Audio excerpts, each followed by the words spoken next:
Hello everybody. इस lecture में हम पार्टिकल साइज डिस्ट्रीब्यूशन, जो कि अपने आप में ही एक इंडेक्स प्रॉपर्टी है, वो very very important index property for the complete soil mechanics.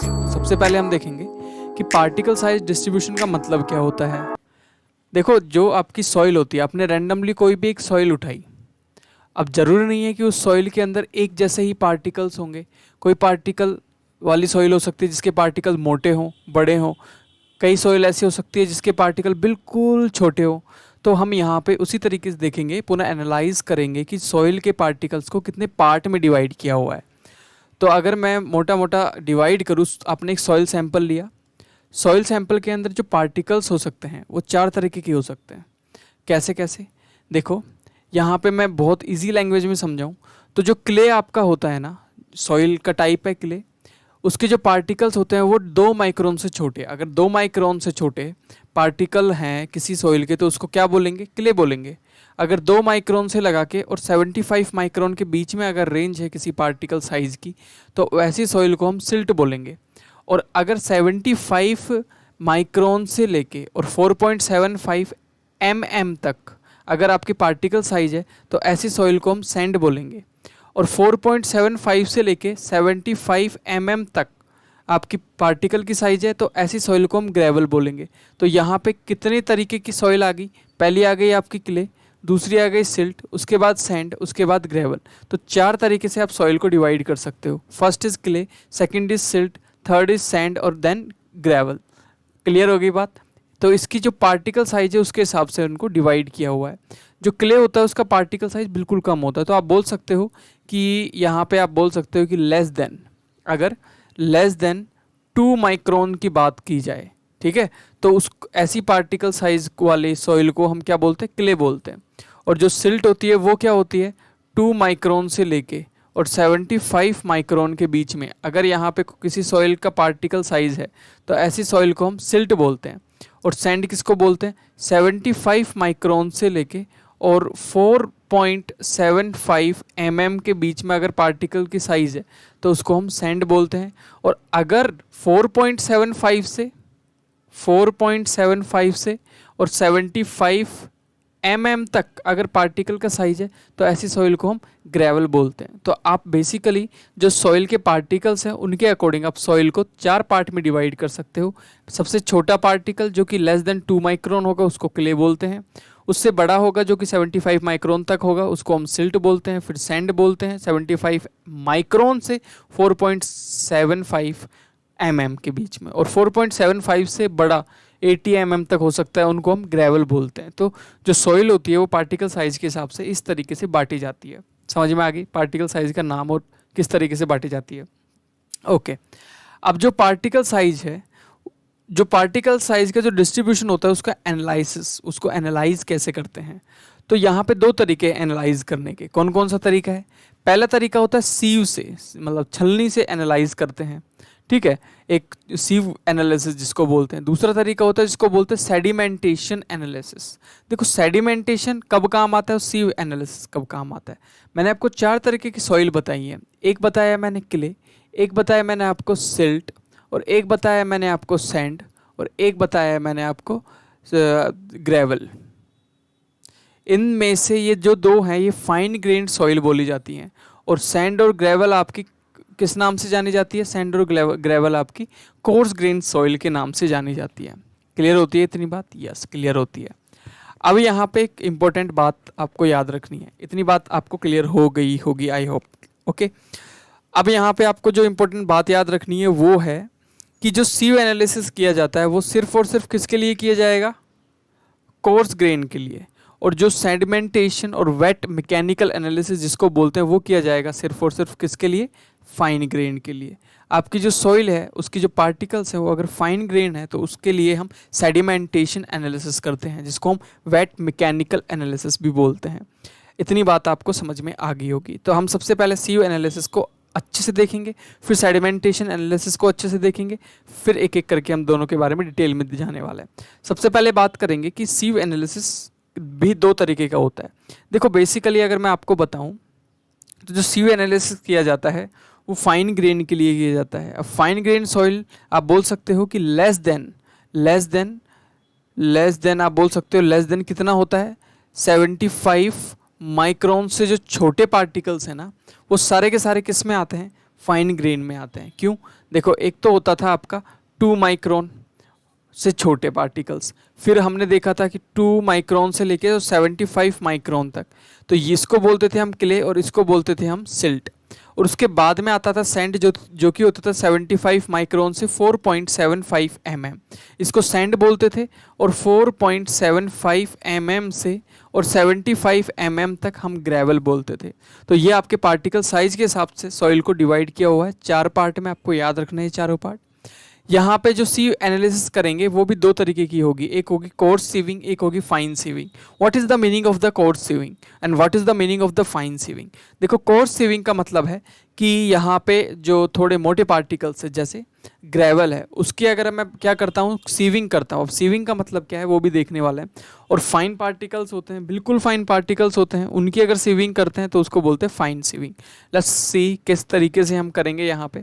यहाँ पे कुछ इस तरीके की ना नंबर वाली सीव्स होती हैं। सीव्स मतलब लाइक छन्नी आप बोल सकते हो, जिनकी पार्टिकल साइज डिफरेंट होते हैं। इस तरीके के उनके पार्टिकल साइज होते हैं। तो जब छलनी में क्या किया जाता है, एक सॉइल सैंपल को डाला जाता है।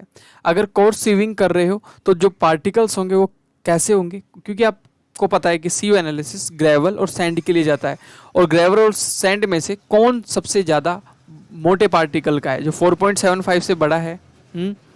तो यहाँ पे आप बोल सकते हो कि जो फाइन सीविंग की जाती है वो सैंड के लिए करेंगे, और जो कोर्स सीविंग की जाती है वो आप ग्रेवल के लिए करोगे।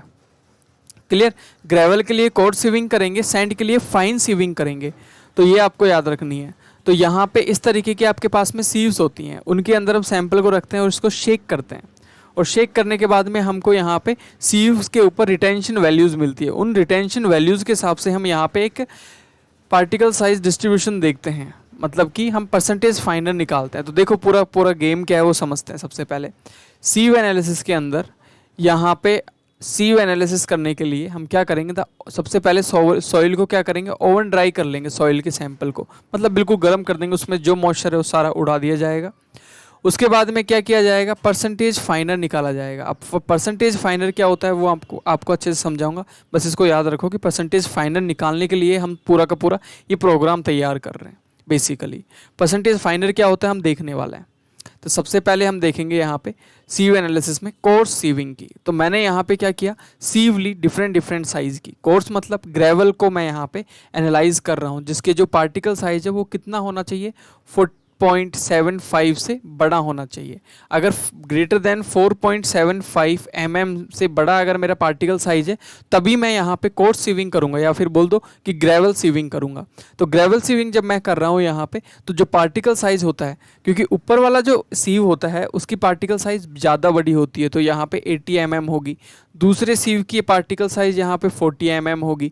उसके नीचे वाले की जो पार्टिकल साइज होगी वो 20 mm होगी। इस तरीके से पार्टिकल का साइज घटता हुआ होता है। पहले सबसे ज़्यादा पार्टिकल का साइज, फिर छोटे पार्टिकल्स, और नीचे एक बॉक्स होता है जो कि थोड़ा बहुत कुछ बच जाता है, उसको इकट्ठा करके अपने पास रख लेता है। रखने के बाद इसको शेक करेंगे, हिलाएंगे। हिलाने के बाद में यहाँ पे आपको एक टेबल बनानी है।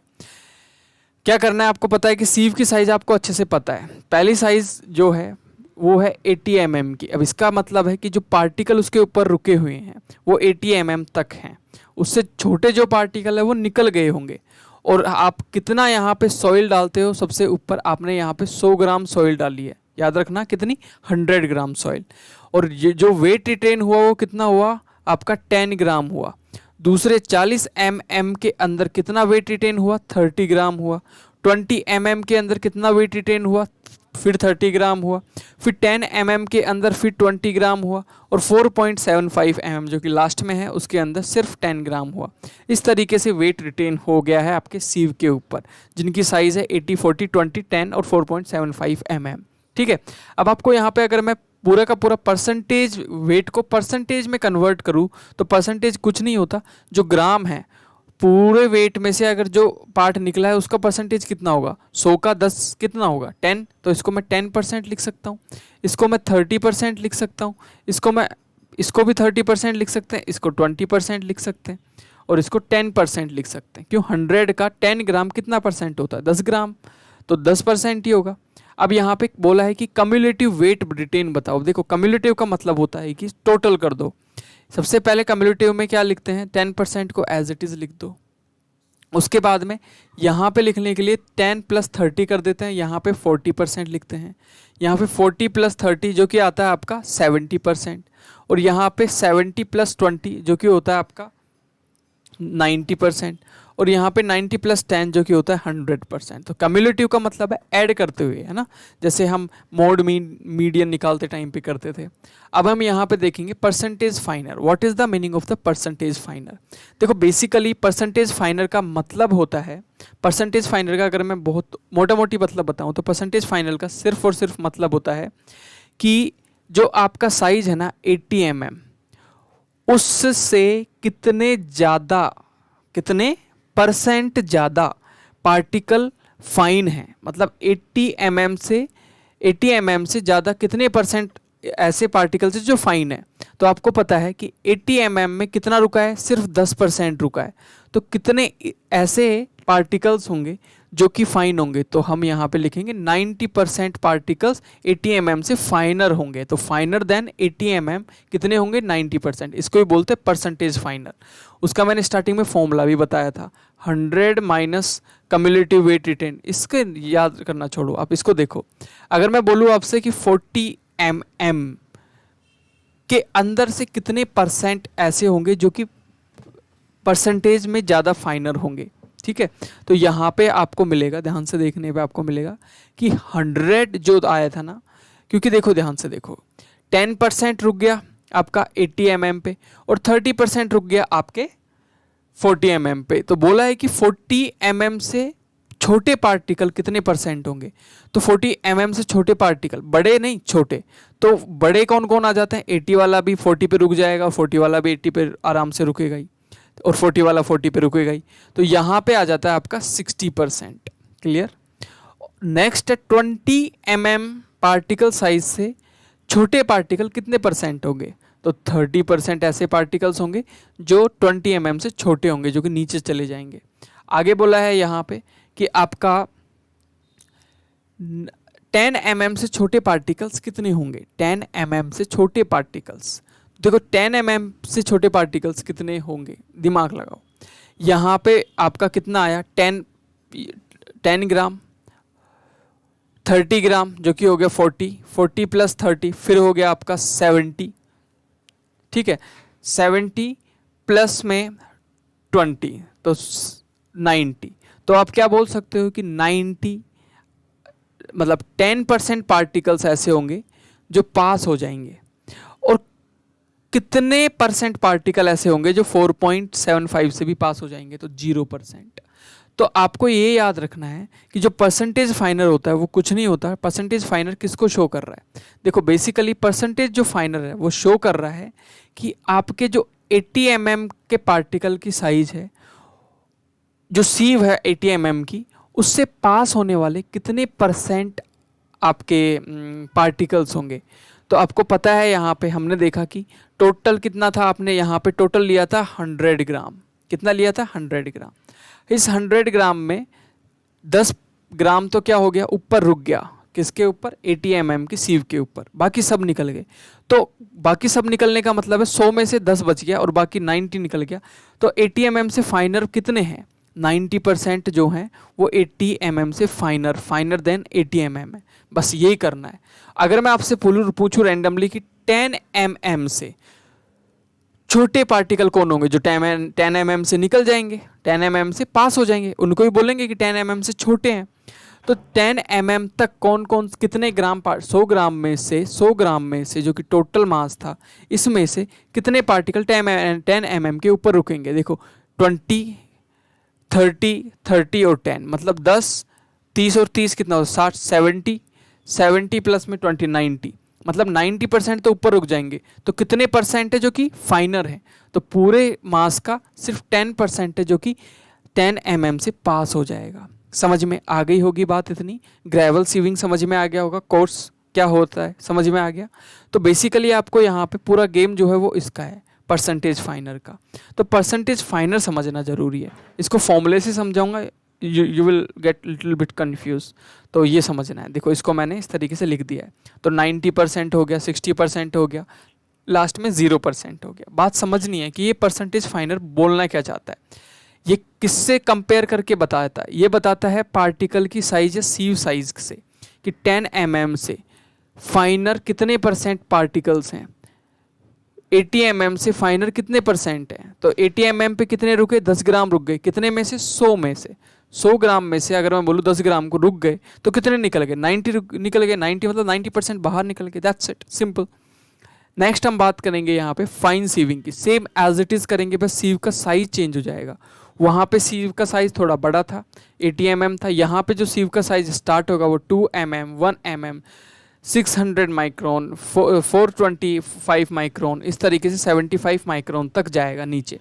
सेम आपको यहाँ पे क्या निकालना है, सेम आपको वही वैल्यू निकालनी है, सेम परसेंटेज फाइनर निकालना है और लिख लेना है। ये किसके लिए हो गया, ये आपका सीव एनालिसिस हो गया। किसके लिए, एक तो हो गया सैंड के लिए और एक हो गया ग्रेवल के लिए। ठीक है, सैंड और ग्रेवल आपको आराम से आपने एनालाइज कर लिया, उनके पार्टिकल साइज को एनालाइज कर लिया। अब हम बात करेंगे जो फाइन पार्टिकल्स होते हैं। जैसे फाइन पार्टिकल कौन होता है, आपका क्ले होता है और आपका सिल्ट होता है। देखो क्ले का जो साइज होता है वो कितना होता है, लेस देन 2 माइक्रोन, और जो सिल्ट का साइज होता है वो कितना होता है, 2 माइक्रोन से लेके और 75 माइक्रोन तक होता है। इतनी बात आपको समझनी है, क्लियर। जो सेडिमेंटेशन एनालाइज करेंगे, हम एनालिसिस करेंगे, वो आपको क्ले और सिल्ट का ही आपको रिजल्ट निकाल के देता है। बेसिकली कैसे निकाल के देता है, सेडिमेंटेशन एनालिसिस या वेट मैकेनिकल एनालिसिस बोलते हैं इसको। ये एक लॉ फॉलो करता है जिसको बोलते हैं स्टॉक लॉ फॉलो करता है। देखो स्टॉक लॉ क्या बोलता है, स्टॉक लॉ बोलता है कि अगर आप यहाँ पे एक लिक्विड लेते हो किसी कंटेनर में, ये कंटेनर ले लिया मैंने, ये मैंने कोई एक कंटेनर ले लिया और इस कंटेनर के अंदर मैंने क्या डाल दिया, पानी भर दिया। क्या भर दिया, पानी भर देता हूँ यहाँ पे मैं। ओके, इस तरीके से किसी कंटेनर में कोई लिक्विड है, नॉट ओनली पानी, कोई भी लिक्विड हो सकता है। ठीक है, कोई भी एक लिक्विड है। ठीक है, और उस लिक्विड में अगर मैं कोई भी पार्टिकल्स डालता हूँ, कोई भी सॉलिड पार्टिकल डालता हूँ, तो ये स्टॉक लॉ क्या बोलता है, स्टॉक लॉ बोलता है कि पार्टिकल के गिरने की जो स्पीड होगी ना, वो कुछ ऐसी होगी कि जो बड़े पार्टिकल्स होंगे वो पहले नीचे आएंगे। बड़े पार्टिकल्स पहले नीचे क्यों आएंगे, क्योंकि उनका मास ज़्यादा होगा, तो ये पहले आएगा, इसकी वेलोसिटी तेज होगी, इसकी स्लो होगी।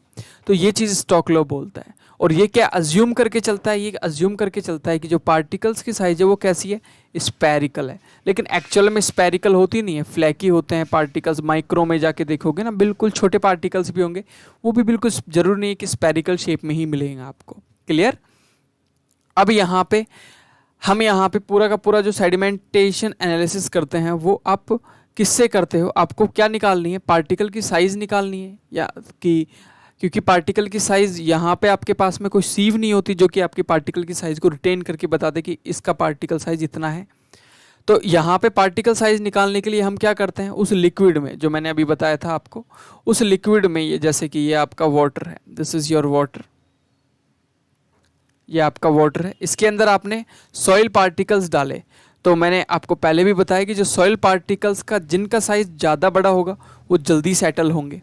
जो जल्दी सेटल होंगे तो हम उनकी वेलोसिटी को देख के बता देंगे, जिनकी वेलोसिटी तेज़ है वो ज़्यादा बड़े हैं, जिनकी वेलोसिटी कम है वो ज़्यादा छोटे हैं। तो वेलोसिटी, स्टॉक लॉ क्या देता है, वेलोसिटी देता है किसी सॉलिड पार्टिकल के लिक्विड के अंदर। आपको फॉर्मूला याद रखना है, सिर्फ एक याद रखना है। क्या याद रखना है फॉर्मूला, आपको एक फॉर्मूला याद रखना है बस, कौन सा, V is equal to G-1 gamma W upon में 18 म्यू और D स्क्वायर, और जो D होता है वो पार्टिकल साइज होता है। ये किसका फॉर्मूला है, ये फॉर्मूला है आपके पार्टिकल के सेटल होने की वेलोसिटी का फॉर्मूला, कि कोई भी सॉलिड पार्टिकल लिक्विड में किस स्पीड से सेटल होगा। क्लियर होती है बात, ओके। इतनी बात आपको याद रखनी है। अब हम चलते हैं यहाँ पे लिमिटेशंस क्या है आपके स्टॉक लॉ की। तो जो पहली लिमिटेशन है, the analysis is based on the assumption the particles are spherical, लेकिन all particles are not spherical. दूसरी जो लिमिटेशन है, the particle is assumed to be discrete, मतलब बहुत जरूरी बात है ये, डिस्क्रीट का मतलब होता है कि आपके जो पार्टिकल्स हैं वो स्टॉक लो ये अज्यूम करके चलता है कि दूर दूर है, लेकिन जब हम सॉइल पार्टिकल्स को डालते हैं तो क्या हो जाते हैं, वो चिपक जाते हैं, क्या बना लेते हैं, फ्लॉक्स बना लेते हैं, मतलब एक साथ इस तरीके से गुच्छा बना लेते हैं, चिपक जाते हैं एक दूसरे से। क्लियर। लेकिन ये जो होता है वो क्या करता है, अज्यूम करके चलता है स्टॉक लो कि दूर दूर है। तीसरा जो अजम्पशन है, जो कि इनकी लिमिटेशन है, मीडियम जो है वो अज्यूम करके चलना है कि इन्फिनिटी है, लेकिन हमारा जो मीडियम होगा टेस्ट करने का वो कितना होगा, सिर्फ एक ग्लास या एक बीकर के बराबर। तो ये भी आपकी लिमिटेशन है। स्टॉक लॉ जो होता है वो वैलिड है कितने mm से कितने mm के बीच की वैल्यू के लिए, 0.0002 mm से लेके 0.2 mm तक। और हमें कहाँ तक एनालाइज करना है, लेस देन 2 माइक्रोन से लेके और 75 माइक्रोन तक। अब आप कंफ्यूज हो रहे होगे, माइक्रोन को mm में कन्वर्ट करते हैं, तो जैसे ही मैं यहाँ पे 2 को कन्वर्ट करता हूँ तो 0.002 mm इसको लिख सकता हूँ, से लेके 0.075 mm हम यहाँ पे ले सकते हैं। तो क्या ये दोनों वैल्यूज़ इस रेंज में आ रही हैं? बिल्कुल आ रही है। तो आप बोल सकते हो कि जो सेडिमेंट एनालिसिस है वो वैलिड है आपकी फाइन ग्रेन के लिए, क्ले और सिल्ट के लिए। क्लियर होती है बात? ओके।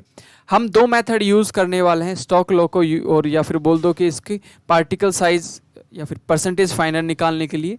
पहला है आपका पिपेट मेथड और दूसरा होता है आपका hydrometer method. Let's discuss first about the pipette method. देखो जो पिपेट होता है ना, उस मेथड में क्या होता है, एक पिपेट होता है। पिपेट कैसा दिखता है? ऐसा दिखाई देता है। Let me zoom for you.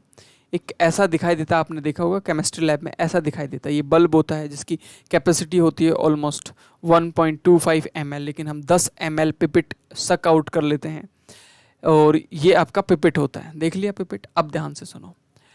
Pipette में डालने से पहले, और ये यहाँ पे हम सॉइल डालते हैं, ये क्या है आपकी सॉइल है।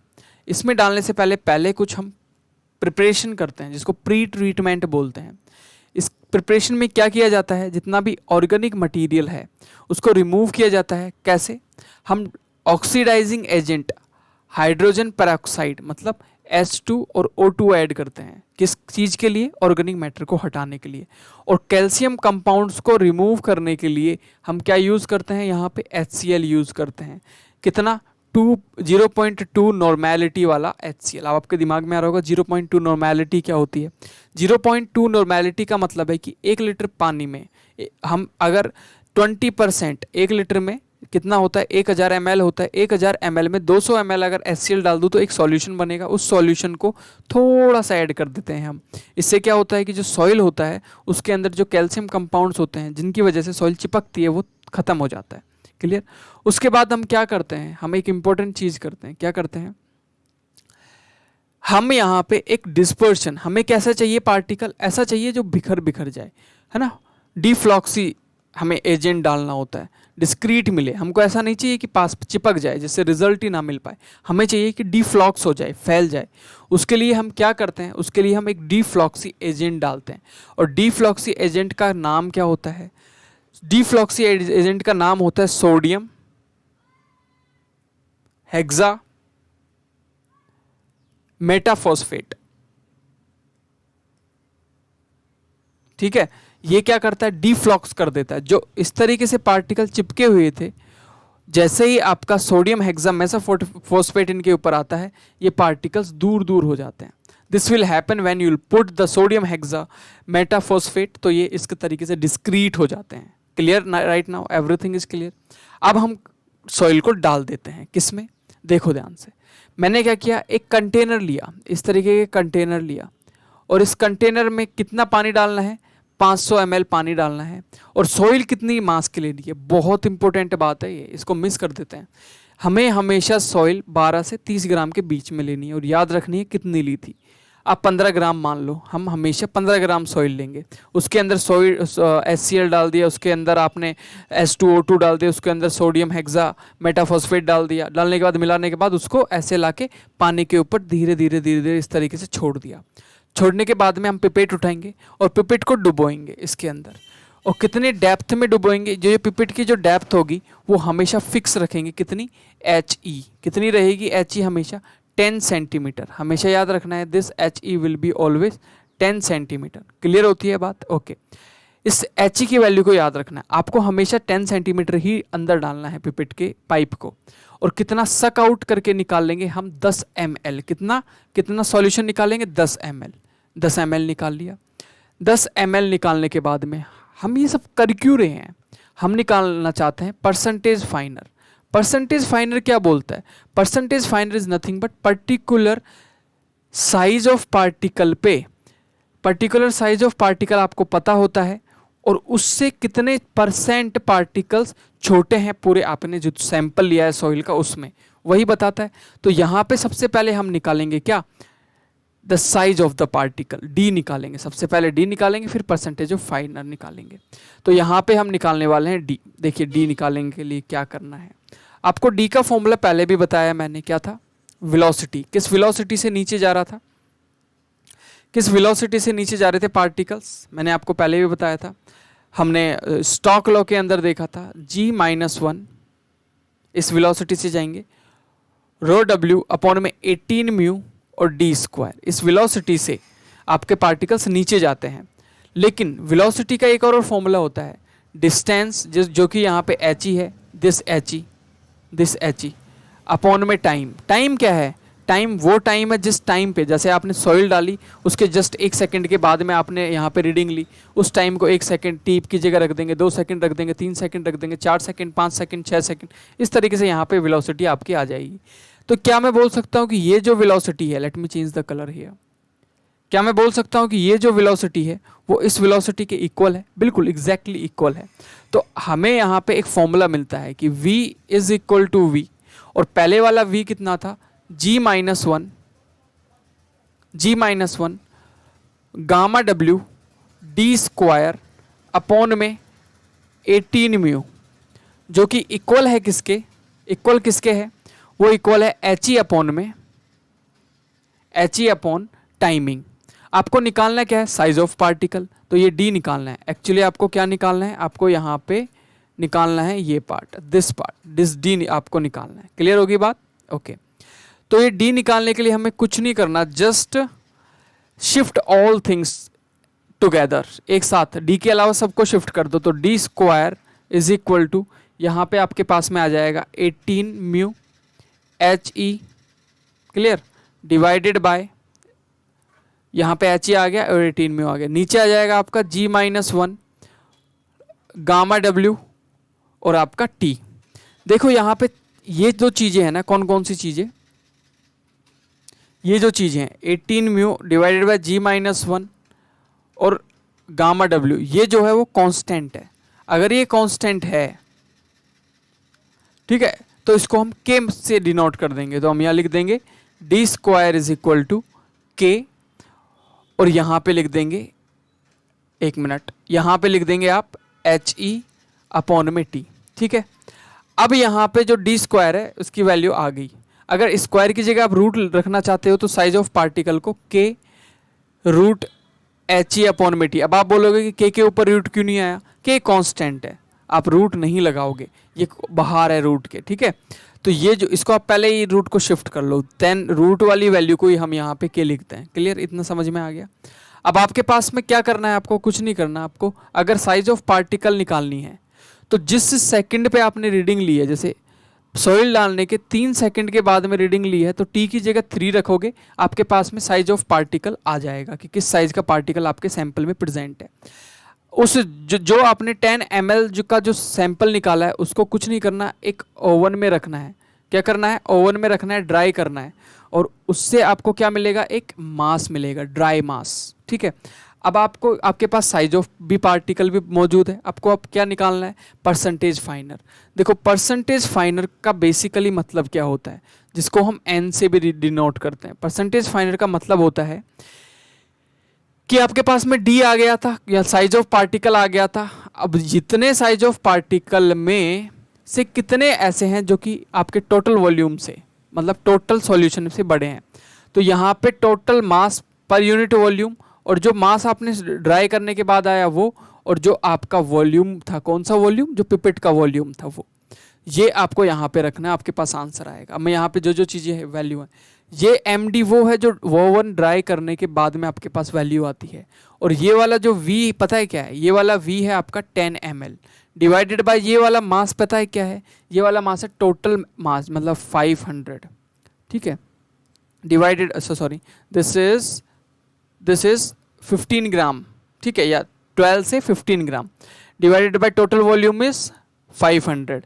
तो आपके पास में यहाँ पे बचेगा M D divided by 10 divided by 15 divided by 500।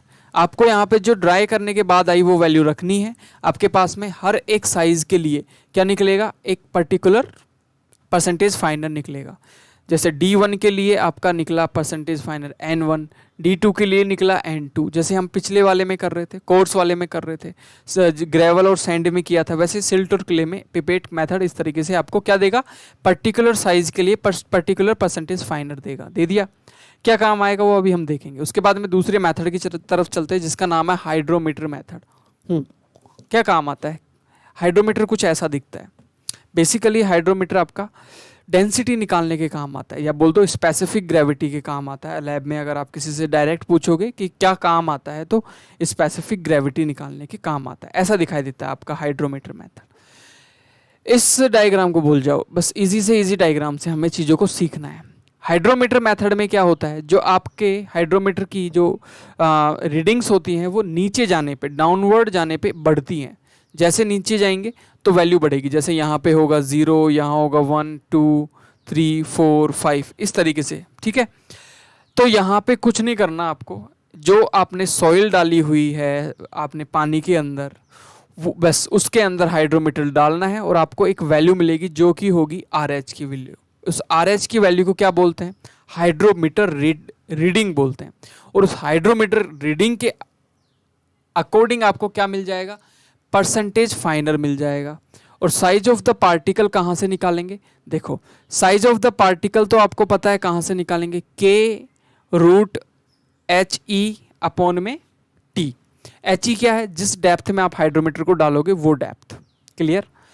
उसके बाद में साइज ऑफ पार्टिकल आपके पास आ गया। साइज ऑफ पार्टिकल आने के बाद क्या करना है, साइज ऑफ पार्टिकल आपने लिख लिया, आपको निकालना है परसेंटेज फाइनर। परसेंटेज फाइनर का मैं यहाँ पे डायरेक्ट फॉर्मूला लिख रहा हूँ, RH जो हाइड्रोमीटर रीडिंग आई वो अपॉन में 100, क्लियर। इतनी बात आपको समझनी है। इसको मल्टीप्लाई करेंगे 1000 G upon G-1 specific gravity upon में मास एंड वॉल्यूम, क्लियर। ये आपको परसेंटेज फाइनर देगा पर्टिकुलर साइज ऑफ पार्टिकल पे। समझ में आ गई बात, ओके आ गई होगी। This is the D and this is the percentage final, जिसको N से रिप्रेजेंट करेंगे। तो हाइड्रोमीटर से आ गया, लेकिन जो ये RH है ना, वो आपको कभी भी एग्जैक्ट सेम नहीं मिलेगा। क्यों नहीं मिलेगा, देखो ध्यान से। इसके अंदर क्या होता है कि जो RH की वैल्यू आपको मिलती है ना, वो RH नहीं मिलती है, वो RH- मिलती है। आपको RH- से RH पे पहुंचना है। कैसे पहुंचेंगे वो हम यहाँ पे देखेंगे, ध्यान से देखो किस तरीके से पहुंचेंगे वही देखेंगे। RH आपको मिल गया, मान लेते हैं RH मिल गया, ठीक है। RH- आपने निकाले, यहाँ पे RH- मिल गया। इससे आपको कहाँ पहुंचना है, RH पे पहुंचना है, क्लियर। RH- से RH पे पहुंचना है। तो कुछ एरर्स होते हैं जो आपको सही करने होते हैं, तभी आप RH पे पहुंच पाओगे। पहला जो एरर सही करना है वो होता है आपका मेनिस्कस करेक्शन करना होता है। मेनिस्कस का मतलब क्या होता है, ये जो इस तरीके के जो लिक्विड में एक कर्व आ जाना, इसको बोलते हैं मेनिस्कस हो जाना। एक्चुअल में इससे क्या होता है, देखो आपको रीडिंग लेनी चाहिए कहाँ से, यहाँ से, लेकिन आप इस मेनिस्कस जब बाहर से देखते हो, मेनिस्कस आपको यहाँ पे दिखता है तो आप रीडिंग लेते हो यहाँ से। अब आप मुझे बताओ कि जहाँ से आप कहाँ से रीडिंग लेते हो, यहाँ से आप रीडिंग लेते हो, वो ज़्यादा होती है कि कम होती है। आप बोलोगे ये तो ज़्यादा होती है, नहीं। हम जैसे जैसे नीचे आते हैं तो वैल्यू इंक्रीज होती है, ऊपर जाते हैं तो वैल्यू डिक्रीज होती है, तो वैल्यू कम आती है। कम आती है तो हमें यहाँ पे ऐड करना पड़ेगा ना, बिल्कुल। तो हमेशा जो मेनिस्कस करेक्शन होगा वो हमेशा क्या होगा, पॉजिटिव। हाइड्रोमीटर में जितना नीचे जाओगे, देखो let me zoom for you, hydrometer में जितना नीचे जाओगे उतनी वैल्यू इंक्रीज होती है। तो आपको यहाँ, आप यहाँ से देखते हो एक्चुअल रीडिंग ये होती है, this is the actual reading, this level is actual reading. तो इस एक्चुअल रीडिंग के लिए आपको यहाँ से माइनस करना है कि प्लस करना है। आपको लग रहा होगा कि आपको माइनस करना है, लेकिन जैसे नीचे जाते हैं वो तो वैल्यू इंक्रीज होती है, तो आपको प्लस करना पड़ेगा नीचे जाने के लिए। क्लियर। नेक्स्ट करेक्शन करते हैं हम टेम्परेचर करेक्शन। अब देखो टेम्परेचर क्या हो सकता है। रूम टेम्परेचर आपका है 27 डिग्री सेल्सियस। रूम टेम्परेचर से अगर ज़्यादा है 50 डिग्री पे अगर आपने क्या किया है, एक्सपेरिमेंट किया है, तो पानी कहाँ आ जाएगा, यहाँ आ जाएगा। और आना कहाँ चाहिए था, मान लो यहाँ आना चाहिए था। तो वैल्यू क्या हो जाएगी, इंक्रीज की डिक्रीज। जितना ऊपर पानी आपको दिखेगा, क्योंकि टेम्परेचर बढ़ाने पे एक्सपेंड करता है लिक्विड, तो जो वैल्यू होगी वो कम हो जाएगी। तो if the temperature is more than room temperature, ठीक है, if the temperature is more than the room temperature, अगर रूम टेम्परेचर से ज़्यादा का टेम्परेचर है आपके लिक्विड का, या आप जहाँ पे एक्सपेरिमेंट कर रहे हो वहाँ का, तो जो लिक्विड होता है वो एक्सपेंड करेगा और वैल्यू आपको क्या मिलेगी, कम। तो उस कंडीशन में क्या करना है, हमेशा आपको पॉजिटिव प्लस करना है, करेक्शन पॉजिटिव होगा। लेकिन जो टेम्परेचर है वो आप फ्रीजिंग पे कर रहे हो, जो रूम टेम्परेचर है उससे कम का टेम्परेचर है, तो हमेशा वो सिकुड़ेगा, जो आपका लिक्विड वो सिकुड़ेगा और रिजल्ट आपको क्या मिलेगा, ज़्यादा मिलेगा। ज़्यादा मिलेगा तो उसको कम करने के लिए क्या करेंगे हम, हमेशा माइनस कर देंगे। क्लियर होती है बात। तो टेम्परेचर करेक्शन के ये मेथड्स होते हैं।